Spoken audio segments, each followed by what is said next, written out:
muito nessa noite, pelo servo de Deus, Jeová Jireh, Deus da provisão. Ele é o Deus que trará provisão sobre a sua vida, sobre a sua casa. Creia, Deus tem falado conosco nesta noite sobre isso. Meus irmãos, primeiro quero cumprimentar a todos com a paz do Senhor Jesus. Uma alegria mais uma vez poder estar aqui servindo ao Senhor Jesus, e também com a oportunidade de poder estar transmitindo da parte de Deus uma breve palavra aos nossos corações, uma palavra que vai nos trazer à memória algumas coisas que nós já professamos na nossa fé, mas que nunca é demais lembrar. Nunca é demais trazermos à memória essas palavras. Abra comigo a sua Bíblia, a segunda carta do apóstolo Paulo aos Coríntios, capítulo de número 4, segundo aos Coríntios, capítulo de número 4, versículo de número 16. Enquanto você vai encontrando, eu quero celebrar a Deus pela vida do nosso pastor, que mais uma vez nos concede a oportunidade de estarmos trazendo aqui a palavra de Deus. Confesso aos irmãos que de primeiro momento, quando ele vira ali para trás e ele coloca a mão no joelho e ele fala, e aí? Eita glória, dá uma tremida, mas é bênção do céu. Deus abençoe o nosso pastor, nós temos aprendido muito. Também não posso deixar aqui, meus irmãos, de fazer um apelo aos irmãos a estarem conosco na escola bíblica dominical hoje pela manhã. Hoje nosso garoto propaganda não falou nada aqui, nosso irmão garoto propaganda não falou nada, então vamos falar agora. Hoje de manhã tivemos uma aula abençoada, mais uma vez, mais um tema muito delicado, mas muito importante. Irmãos, perdoem-me ser repetitivo e bater na mesma tecla, mas é uma verdade, é muito importante os temas que nós estamos aprendendo aqui na escola bíblica dominical. Hoje pela manhã o tema foi a respeito deste movimento, desse segmento transgênero. E tem muitos que não sabem nem o que é. Então é importante estar aqui aprendendo para você ensinar e educar os seus filhos conforme a palavra de Deus. Todo o cuidado que nós precisamos ter, principalmente nos dias de hoje. Na próxima semana vamos falar um pouco do corpo também aula muito importante que estejam todos presentes. 2 Coríntios 4,16, encontraram? Digam amém. Amém. Eu vou ler, os irmãos acompanhem aí. Diz assim: por isso não desfalecemos, mas ainda que o nosso homem exterior se corrompa, o interior, contudo, se renova de dia em dia, porque a nossa leve e momentânea tribulação produz para nós um peso eterno de glória muito excelente, não atentando nós nas coisas que se veem, mas nas que não se veem, porque as que se veem são temporais, e as que não se veem são eternas. Capítulo 5, versículo 1 e 2. Porque sabemos que se a nossa casa terrestre deste tabernáculo se desfizer, temos de Deus um edifício, uma casa não feita por mãos, mas eterna nos céus. E por isso também gememos, desejando ser revestidos da nossa habitação, que é do céu. Amém. Curve a sua cabeça por um minuto e fale com Deus. Senhor Deus e querido Pai, está aqui a Tua palavra, e o Senhor Espírito Santo aqui ministra com excelência. Fala aos nossos corações mais uma vez esta noite. Pela Tua palavra, fala com a Tua igreja, nos ensina, nos instrua, nos alerta, nos renova, nos traz esperança, nos edifica, nos liberta. Faça tudo conforme a Tua vontade, mas fala conosco em nome de Jesus. Amém. Glória a Jesus. Meus queridos irmãos, quando nós falamos do apóstolo Paulo, nós falamos de alguém que, quando se converteu, quando se entregou ao Evangelho, de fato, ele entregou-se de corpo e alma. Ele se jogou por completo no Evangelho. Eu digo que o apóstolo Paulo é o exemplo de alguém que, quando recebeu Jesus na sua vida, passou a viver em função do céu e não mais em função da terra. A gente vê nas passagens, nas suas escrituras, nas suas cartas, o quanto ele expressava o seu desejo pelo céu. Nós vemos um apóstolo que não andou com Jesus, mas quando recebeu este encontro com Cristo, a partir daquele dia, o seu maior anseio, o seu maior desejo, as suas maiores vontades não estavam em nada que envolvia as coisas dessa terra, mas tudo era em função do céu. E quando nós tomamos, por exemplo, este homem que disse certa vez, não por uma, mas por mais de uma vez, ele disse: olha, sede os meus imitadores, imitai-me como eu tenho comprometimento de imitar a Cristo. É muito importante que, quando nós observamos pelas falas desse servo de Deus estas palavras, nós vemos nele alguém que de fato se esforçou em viver o evangelho genuíno, o evangelho puro, o evangelho verdadeiro. Não era alguém que apenas se preocupava em expressar boas palavras, mas era alguém que tinha preocupação em viver aquilo que ele ensinava. Certa feita, ele, talvez angustiado pela dificuldade em se viver, pela dificuldade em viver aquilo que você fala, diferente de alguns outros que dizem por aí que isso é impossível. Pelo contrário, esta é a nossa missão, este é o nosso chamado. E preocupado com isso, ele disse certa vez: olha, antes eu subjugo o meu corpo e o reduzo à submissão, para que depois de ensinar a outros, eu mesmo não venha a ser reprovado. São palavras de alguém que estava preocupado em viver aquilo que ele ensinava, em viver aquilo que ele tinha aprendido de Deus e transmitia para o povo. Até porque nenhum dos ensinamentos de Paulo baseavam-se nos seus próprios conceitos. Você pode observar que por várias vezes, quando ele vai começar uma instrução às igrejas, ele começava dizendo: porque eu recebi do Senhor aquilo que também vos ensinei. O texto clássico da nossa leitura oficial, o nosso texto áureo da Santa Ceia, ele começa com essa expressão, e não é a única. Por outras vezes ele começou dizendo a mesma coisa: porque o que eu estou ensinando a vocês eu recebi da parte de Deus. E ele por isso tinha o cuidado de viver aquilo que ele ensinava.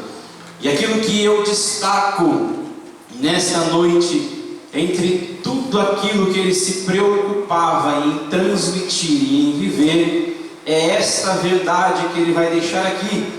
Segundo aos Coríntios, no texto que nós lemos, a sua segunda carta a esta igreja que ele também tanto amava. É bem verdade, se nós buscarmos ali no início, a primeira carta aos Coríntios, é uma carta um tanto quanto dura. Se nós pegarmos os primeiros 10, 12 capítulos, nós vamos ver algumas admoestações, algumas correções, algumas exortações, algumas instruções um pouco mais pesadas com relação à igreja. Mas isso, como ele propriamente disse no final da primeira carta aos Coríntios, era feito com amor, porque ele amava a igreja, e por isso ele precisava transmitir aqueles ensinamentos e por vezes correções. Aí ele entra aqui na segunda carta, agora está um pouquinho mais brando, está um pouquinho mais light o pastor Paulo agora ele vem trazendo algumas palavras de esperança, Agora ele vem trazendo algumas palavras a respeito do fim dos tempos, trazendo algumas palavras a respeito do futuro. No capítulo de número 4, ele começa dizendo a respeito disso, tanto que o subtítulo da Bíblia, cuja tradução é Almeida Revista e Corrigida, o subtítulo do capítulo de número 4 é Jesus Cristo é o único assunto no ministério de Paulo, porque verdadeiramente isso ele viveu por completo. Paulo viveu o Evangelho do céu, e enquanto esteve na terra, ele ansiava pelo céu. Entrando aqui no texto que nós lemos, uma mensagem aqui um pouco mais textual, o apóstolo Paulo, no versículo 16, vai trazer essa primeira palavra de esperança à igreja de Coríntios. Olha, por isso não desfalecemos, mas ainda que o nosso homem exterior se corrompa, o interior contudo se renova de dia em dia. Algumas versões vão dizer, por isso não desanimemos. Outras, um pouco mais perto do original, vai falar a respeito até de um desmaio, desfalecer, no sentido de desmaiar, de sucumbir. Mas ainda que o nosso homem exterior se corrompa, o interior contudo se renova. Quando Paulo está falando desse homem exterior se corromper, é bem notório, é bem claro a nós aqui nesta noite. Ele não está falando da corrupção com relação ao engano, com relação à mentira. Quando alguns leem esse texto já pensam em política, a corrupção, o homem se corromper. Não, Paulo muito claramente nesses versículos que nós lemos, no final do capítulo 4 e no início do capítulo 5, não está falando do corpo ou do homem nas suas atitudes, mas ele está falando do nosso corpo físico. Ele está falando dessa carne, dessa pele, desse osso que nós tocamos, que nós apalpamos. E quando ele fala do homem interior, ele está falando da nossa alma, que é a parte que vai ser julgada por Deus naquele grande dia, o lado espiritual do ser humano. Pois bem, quando ele fala ainda que o nosso corpo se corrompa, e ele fala para a gente não desfalecer por causa disso, ele está nos lembrando que o nosso corpo físico, ele está sujeito a esta corrupção, ele está sujeito a este envelhecimento. É uma verdade, faz parte da natureza do ser humano. Por mais que a gente queira dar um jeitinho, por mais que a gente queira tentar de alguma maneira atrasar este ciclo, na verdade ele é inevitável. Alguns com um pouco de tinta, outras com um pouco de creme, conseguem retardar o aparecimento desses sinais. Apenas retardar, porque é inevitável. A experiência, o tempo, a velhice traz as suas marcas. É inevitável. Você pode fazer uma academia e deve. Você pode fazer as suas caminhadas e deve fazer. Use todos os produtos cosméticos possíveis para retardar. Você pode, você deve fazer. Mas é inevitável. Paulo está dizendo isso. Este corpo voltará para o pó. Este corpo vai envelhecer. Este corpo trará sinais deste envelhecimento. Sinais na sua pele, sinais no seu cabelo, sinais na sua mente, sinais na sua saúde física. É por isso que às vezes a pressão sobe um pouquinho ou desce um pouquinho demais. É por isso que o sangue, o açúcar no sangue às vezes dispara lá para cima, ou às vezes cai um pouquinho. Vai desregulando uma coisa aqui, eu estou nessa fase, a transição, A transição dos 30 para os 40 é uma bênção. E eu estou no meio dessa transição. Eu estava falando com meu chefe ali no serviço, olha, ultimamente eu tenho falado muita expressão, eu nunca tive isso. E você vai ver isso, entre os 30 e os 40, você vai usar bastante essa expressão.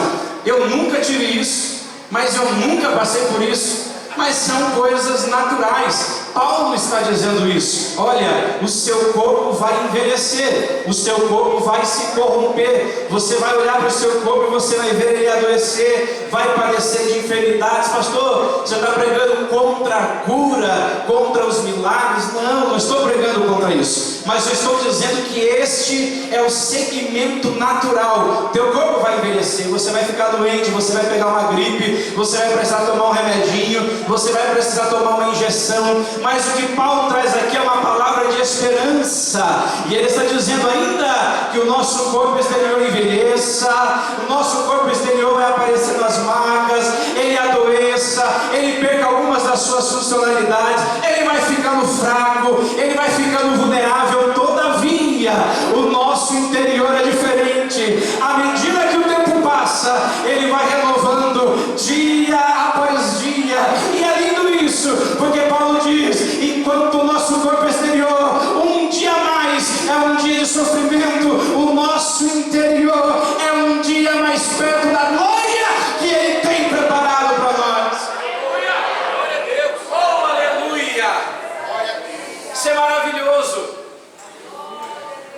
Paulo está fazendo um paralelo, porque quando nós falamos do nosso corpo físico, é um dia a mais, é um dia a mais de sofrimento, é um dia a mais de dor.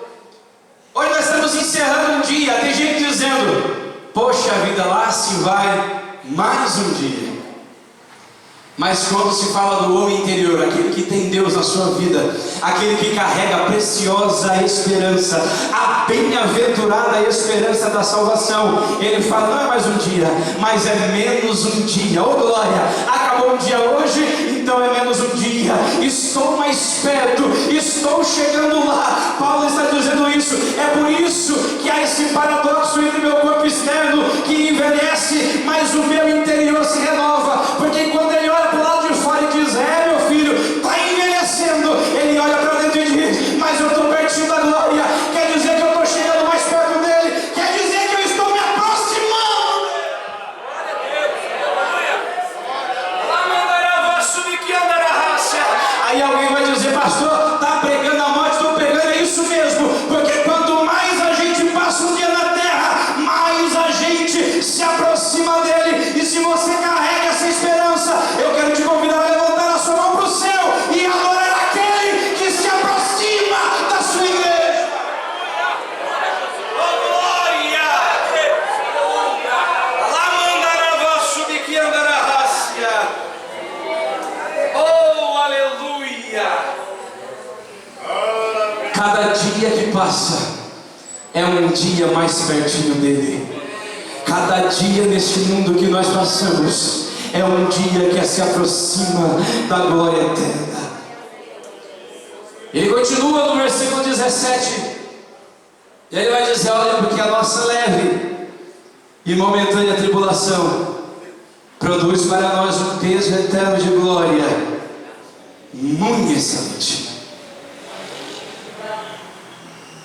Isso aqui é lindo, porque Paulo ele tinha essa habilidade de colocar na balança aquilo que nós passamos aqui.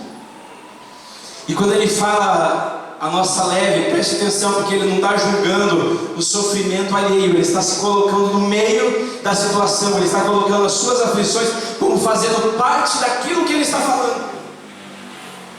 Ele não está usando um tom de arrogância, dizendo: olha, essa sua aflição aí é leve e é momentânea, você está chorando à toa. Ele está se colocando no meio, ele está falando assim: olha, porque as nossas leves e momentâneas.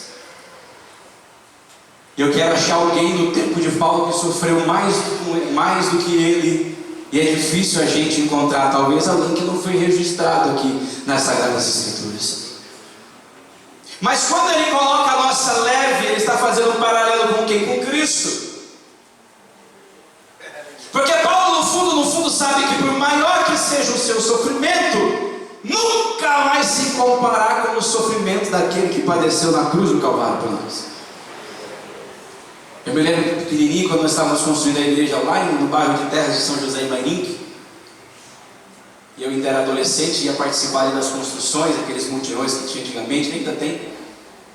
E eu lembro que quando começaram aquelas partes mais difíceis da obra, os irmãos que trabalham com obra sabem disso. Aí criou-se um logo lá na igreja, criou-se uma frase, né? Quando começava a doer, principalmente aí depois das 3, 4 horas da tarde, o pastor começava a doer um pouco mais.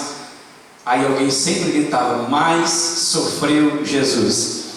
Aí trazia um renovo, né? Quando alguém ia pensar em reclamar, e o outro falava assim: mais sofreu Jesus.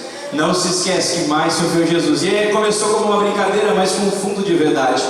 Porque não importa o quanto nós sofremos aqui, aquele que padeceu na cruz, por nós, na cruz do Calvário, sempre terá experimentado o maior de todo o sofrimento. Mas Paulo está dizendo, porque essa leve e momentânea, porque ele coloca um tempo, um período, produz para nós um peso. Quando ele fala de peso, ele está falando de balança. Produz para nós um peso eterno. Paulo está dizendo: se você colocar as suas aflições na balança e você colocar a grande promessa do outro lado, você vai ver que o peso da glória é muito mais excelente. Eu não vim aqui, meu irmão, para jogar na sua cara que você está sofrendo à toa, ou dizer para você que você está exagerando no seu sofrimento. Não cabe a mim dizer isso. Eu só vim aqui te lembrar do peso da glória, que é muito maior daquilo que você tem passado. Eu não sei o que você tem passado no seu dia a dia, mas eu sei qual é o peso dessa glória que o Senhor tem preparado para. E eu quero te convidar a tirar os teus olhos só por um pouquinho da tua aflição, do teu sofrimento, e se lembrar da glória que Ele tem preparado para nós.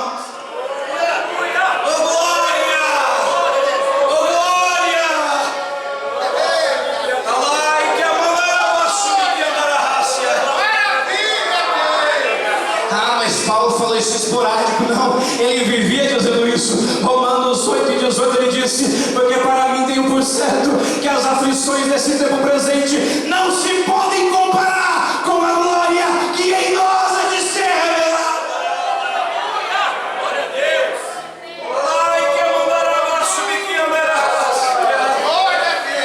Deus. Você entendeu isso? Eu vou dizer de novo: porque para mim tenho por certo, eu tenho certeza daquilo que eu estou dizendo.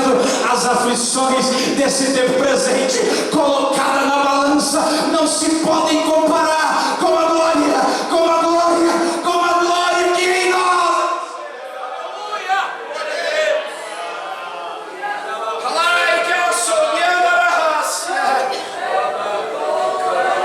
Meu Deus, meu Deus, meu Deus. Glória a Deus, aleluia. Por isso que pode parecer louco isso, mas é uma verdade.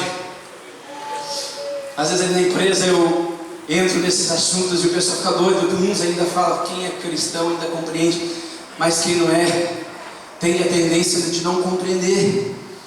Aí tem um que fala para mim assim, pastor, toda vez que eu falo com ele, ele fala para mim assim: não, eu quero ir também, mas eu quero viver aqui pelo menos uns 80 anos aqui, deixa eu viver os meus 75, 80 anos, mas eu quero ir também.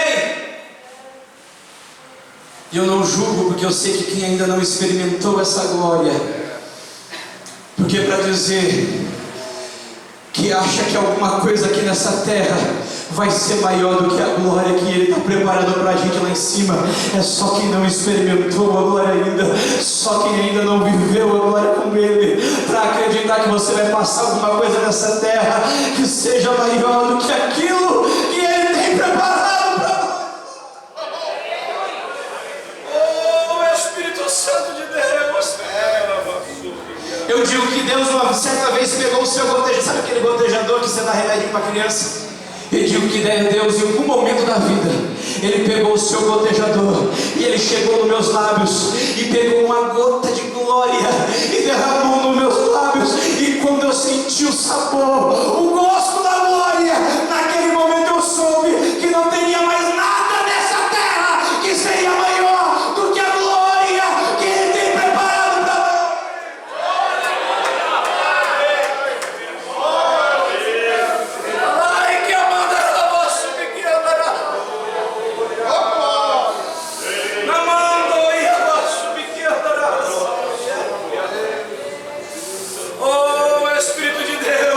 E até sobre a sua igreja para quê? Para você se lembrar que a glória leva, que vai valer a pena. Oh, aleluia. Oh, Espírito de Deus. Espírito de Deus. É por isso que você às vezes vê, olha para o seu irmão do teu lado assim, você sabe da vida dele. A gente não conhece a fundo, mas a gente conhece superficial. A gente sabe que tem irmão que sofre, que padece com o marido que não é crente, que padece com a esposa que não é crente, que padece um relacionamento difícil, que padece por um relacionamento com os filhos difícil, porque o filho está fora da igreja. Quanta gente sofrendo, que padece por questão financeira, porque está desempregado, e a gente olha e fala, mas como que esse irmão está vindo? Como que esse irmão se alegra? Aonde é a fonte de alegria ou glória? É porque um dia ele gotejou, é porque um dia ele gotejou da sua glória, e a gente sabe que as aflições desse tempo presente não se comparam. Aleluia. Glória a Deus. Oh, aleluia. Oh, glória. É por isso que Paulo vivia isso em sua vida. E quando finalmente ele chega no final da sua vida, ele vai trazer a Timóteo as palavras que deixam claro que ele ansiava por aquele momento. 2 Timóteo, capítulo 4, versículos 7 e 8. O apóstolo Paulo vai dizer aquela frase emblemática, quase como uma poesia: combati o bom combate, acabei a carreira e guardei a fé. Versículo 8: desde agora a coroa da justiça me está guardada, a qual o Senhor justo juiz me dará naquele dia, não somente a mim, mas também a todos quanto amam a sua vida. Eu quero te chamar a atenção para aquela expressão, desde agora, desde agora. Sabe o que Paulo está dizendo? Aquilo que eu preguei, por tudo aquilo que eu esperei, começa a acontecer agora na minha vida. Eu quero levantar a minha mão e profetizar. Está chegando o tempo sobre a igreja do Senhor, em que esse desde agora será a nossa realidade. Oh, aleluia. Oh, aleluia. Está chegando o tempo, meu irmão, aguenta mais um pouquinho, minha irmã. Já você vai dizer, desde agora só me resta glória, desde agora só me resta glória. Aleluia. Aleluia. Oh, Espírito de Deus. A minha alma estremece com a graça de Deus que paira nesta noite, neste lugar. Oh, Espírito de Deus, que nos traz a lembrança que as aflições que não passamos aqui, que nós passamos aqui, nem se compara.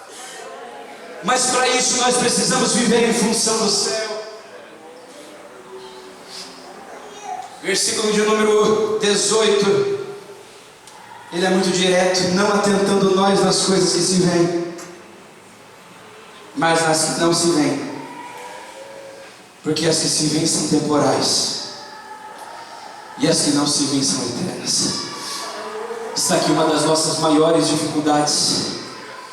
Está aqui uma das dificuldades que eu mais luto no meu dia a dia comigo mesmo, em me desligar às vezes das coisas dessa terra e me lembrar que eu estou vivendo em função do céu.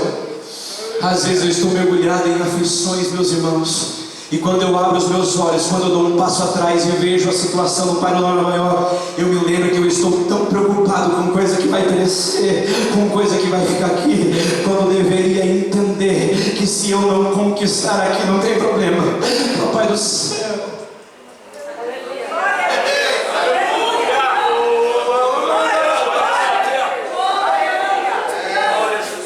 se não chegar para mim aqui não tem problema, lá não vai faltar, lá não vai faltar, lá não vai faltar para a sua vida.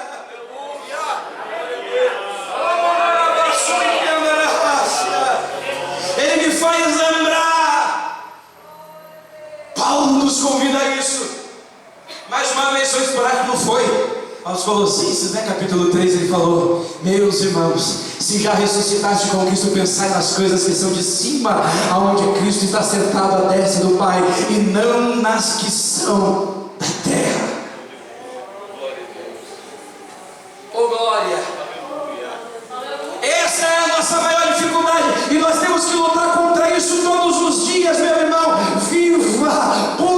seus sonhos, busque aquilo que você almeja nessa terra, mas não esqueça, maior é aquilo que Ele tem preparado para a sua vida lá. Aleluia! Glória a Deus! Glória! Oh, glória! É por isso que nós cantamos aqui nesta noite. É o último hino que foi cantado aqui no número 26, o último estrofe. Os encantos desse mundo não podem ofuscar esta glória de Deus. A igreja tem que ter esse cuidado para não ser iludida pelas coisas dessa terra, nem tampouco pelas perseguições, porque a gente só olha pelo lado do encantamento, mas pelas frustrações também. Por quê, pastor? Porque às vezes a gente se frustra tanto com as coisas dessa terra que a gente acaba esquecendo do céu. Nós temos falado algumas coisas na nossa escola dominical, das perseguições que estão se aumentando, da luta contra a igreja que tem sido travada cada vez mais forte. Sabe qual é a esperança e a paz que traz ao meu coração? É porque quando eu olho para as Sagradas Escrituras, o próprio Paulo falando, ele combateu o bom combate. Enquanto ele guardou a fé, que é o importante para mim e para você como igreja, ele alcançou aquilo que ele almejava. Eu quero liberar uma palavra sobre essa palavra que está sendo dita e lida aqui nessa noite. Oh glória! Todas as aflições, todas as perseguições, todos os levantes contra a igreja não se comparam, não se comparam. Sofra o que você tem que sofrer, sofra na sua pele, porque nós vamos sofrer na pele aquilo que preciso for, mas lá na frente a gente vai olhar para trás e vai dizer: valeu a pena, valeu a pena, valeu a pena, valeu a pena. Aleluia! Oh glória! Oh glória! Oh glória! Oh glória! A gente vai olhar lá de trás para trás e vai falar: puxa vida. Minha irmã, vai valer a pena cada uma dessas suas lágrimas. Meu irmão, vai valer a pena esse sofrimento. Jovem, vai valer a pena tudo isso que você tem se dedicado a fazer, tudo isso que você tem se negado, tudo isso que você tem dito não. Vai valer a pena você ver, ou vai ver adolescente, que vai valer a pena tudo isso que você tem recusado lá na frente. Você vai olhar para trás e vai ver: valeu a pena, valeu a pena, valeu a pena, valeu a pena. Por quê? Porque nada dessa terra, eu vou dizer de novo, nada dessa terra se compara com aquilo que Ele tem preparado para nós. Quando a gente começar a experimentar, a gente vai olhar para trás e vai dizer: valeu a pena. Sabe quando você conquista algo tremendo, que você olha para trás e diz: eu faria tudo de novo, eu sofreria tudo de novo? Talvez a gente não fale isso, porque quando a gente experimentar aquela glória, nós não vamos querer sair de lá, mas provavelmente nós vamos olhar para trás e vamos dizer: valeu a pena.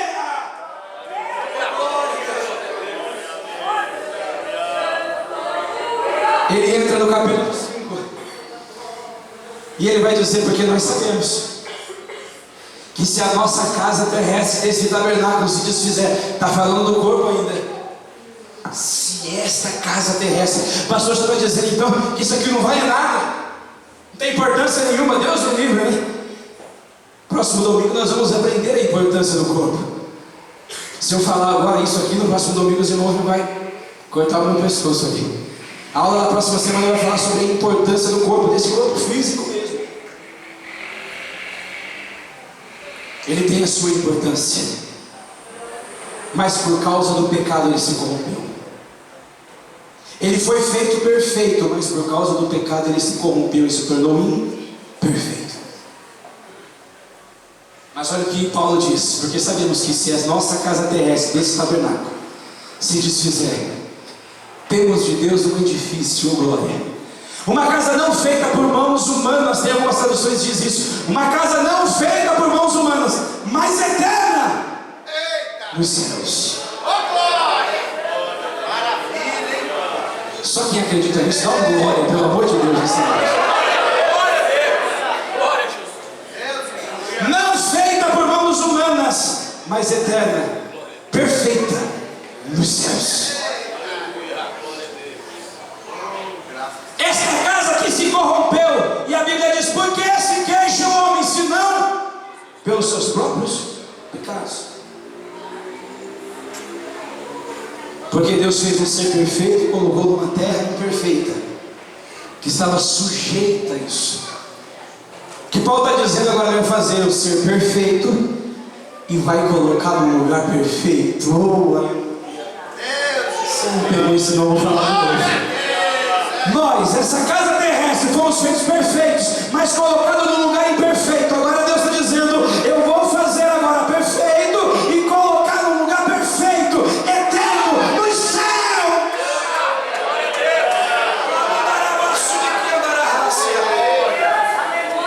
Lá não vai se corromper mais. É por isso que João vai falar lá no finalzinho do Apocalipse: não haverá mais choro, não haverá mais dor, não haverá mais morte. É por isso que o hino 422 da nossa harpa cristã vai falar que lá não entra pecado, não entra dor, não vai ter mais morte, não vai ter velório, não vai ter mais nada lá. Porque é o ser perfeito no lugar perfeito. O ser perfeito no lugar perfeito. E é por isso que nós esperamos, versículo de número 2, nós gememos, desejando ser revestidos dessa habitação que é do céu. Oh glória! Não se iluda, igreja do Senhor, não se iluda com nada dessa terra, porque perfeito mesmo está vindo das mãos do nosso Senhor. E eu volto a dizer aquilo que Deus vem falando dia após dia nesta casa: está mais perto do que eu e você imaginamos, está muito mais perto do que a gente imagina. Ele está às portas, Ele está aí para revestir aquilo que é imperfeito da perfeição do céu. Se você acredita nisso, se coloque de pé nessa noite. Feche os seus olhos. Alá, subi que andará hacia.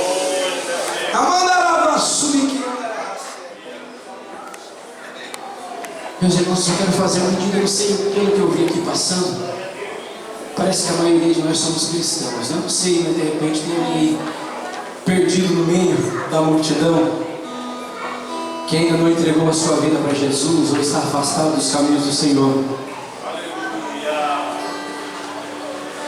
O Senhor Jesus te chama nessa noite. Oh, aleluia. O Espírito Santo te chama nessa noite, para você dar um passo em direção a Ele. Oh glória, oh glória, oh glória. Hoje é noite de salvação para a sua vida, para a sua alma.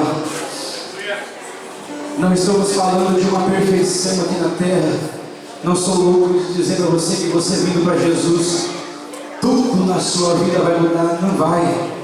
Mas eu sei que uma coisa muda: você ganha o direito ao céu. Você deixa de caminhar para o inferno e passa a caminhar em direção ao céu. Isso muda. Você quer essa mudança na sua vida?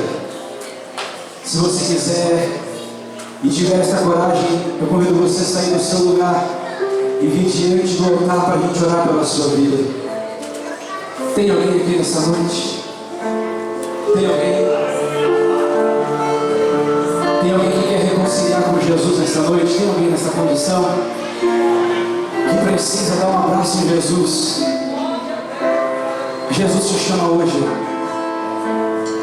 Jesus te chama hoje e diz: filho, vem. Vem, vem, vem, filha. Não é ninguém? Oh glória, que Deus abençoe os irmãos. Adore o Senhor. Adore o Senhor nessa noite. Adore aquele que tem preparado algo especial para mim e para você. Aquele que tem preparado algo que vai te fazer esquecer de todo o sofrimento que você passou nessa terra. Que tem preparado algo que vai te fazer esquecer de todas as lágrimas que você já derramou aqui. Adore a Ele. Celebre ao Senhor que tem a vida eterna para mim e para você.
seus olhos. Senhor, meu Deus e poderoso Pai, está aqui a tua igreja. Está aqui os meus filhos, meu Deus, diante da tua palavra. Pai, eu oro nessa noite para que toda distração, para que tudo aquilo que tem causado preocupação excessiva no coração do teu filho e da tua filha caia por terra agora e dê lugar à bem-aventurada esperança da sua vida e da sua glória. Pai, eu oro em nome de Jesus, para que o Senhor não venha nos deixar iludidos com as coisas passageiras, com as coisas que aqui vão ficar. Muda o nosso foco a partir de hoje, para que nós possamos a desejar acima de tudo no céu a glória, a glória, a glória que não se compara à nada dessa terra. Pai, em nome de Jesus, eu oro ao Senhor esta noite, que o Senhor venha abrir os olhos de cada um de nós, para que possamos contemplar a tua glória acima de tudo e de todos, para que possamos cumprir a tua palavra em buscar primeiro o reino de Deus e a sua justiça, entendendo que as demais coisas serão acrescentadas. Pai, abre os nossos olhos, mostra-nos a verdade, faz brilhar diante de nós o peso da tua glória. Pai, sobre aquele que ainda não experimentou, goteja, em nome de Jesus, goteja da tua glória, para que o teu filho e a tua filha experimente e saiba que não há nada, não há nada, não há nada que se compare à tua glória. Deus, em nome de Jesus, eu te peço,